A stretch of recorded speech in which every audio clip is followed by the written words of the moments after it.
Well, there are a zillion do's or don'ts when it comes to what or what not to eat, and for many, it seems what was good last week isn't good this week. To help us straighten out some myths surrounding carbs, gluten, and sugar, we're joined by registered dietitian Andrea Holwegner. Thanks so much for coming in. Thank you. So these three major topics, carbs, wheat, gluten, and sugar, are things that you get a lot of questions about. In our practice, I would say these are probably the most common questions we get on a daily basis. And it makes sense. Those are the ones it seems like we always have a story about or do a health report on. So let's start with carbs. Simply put, are carbs bad? Are carbs bad? And the answer is no. Carbs are an essential nutrient. In fact, I always say if you want to have a brain that functions, you're going to need carbohydrate. And of course, carbs are sugar to your body. So if you think about even my necklace, carbohydrate are like beads of sugar all twisted into a ball. That's what bread or pasta or rice would look like to your body. All the great stuff. Yeah, and so we need them as an essential nutrient to run the brain. And when it's not available, the symptoms of not getting enough carbohydrate are fatigue, depression, anxiety, and just generally not feeling good. And yet people will starve themselves of carbs. You bet, because people are, very weight loss focused. And so what we know about carbohydrate is 1 gram of carbohydrate stores 3 grams of water on the body. Okay. And so people go on a low carb diet, what they're going to see is anywhere between 5 to 15 pounds of weight loss purely because they dehydrated the body. Okay, that's interesting. And if they sustain that over time and the calorie level of their diet shifted, of course that could also mean that there was a true weight loss, but that initial loss people see when they manipulate carbohydrate in their body is very much water. So I can still eat pasta? You can still eat. And I can still have my bun with my pasta? Yes. Okay, excellent.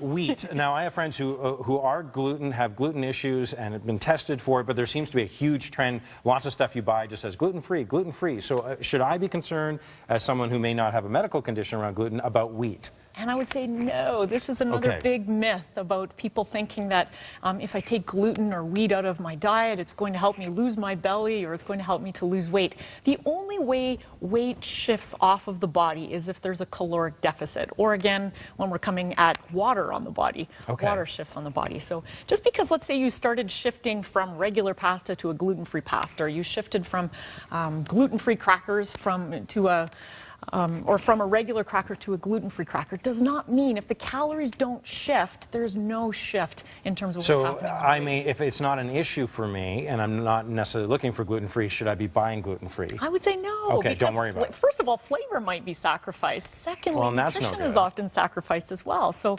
wheat particularly is a very nutrient-dense grain. And so if you don't need to be eliminating it because you don't have celiac disease or another disorder called non-celiac gluten sensitivity, which is only estimated to affect about 2 to 6%. Even pet food now, no wheat, right? There you go. And I'm like, should I be worried about my dog?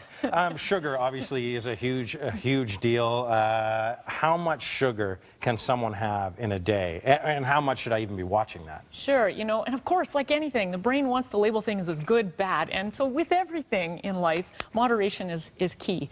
And so the World Health Organization sugar recommendations are that less than 10% of your overall calories should come from added sugar. And those are things like your brown sugars, your honeys, your maple syrups, jams, cookies with sugar in them. Pop is the big one that we're after, of course, internationally, because we do know that more pop consumption can be linked to obesity rates.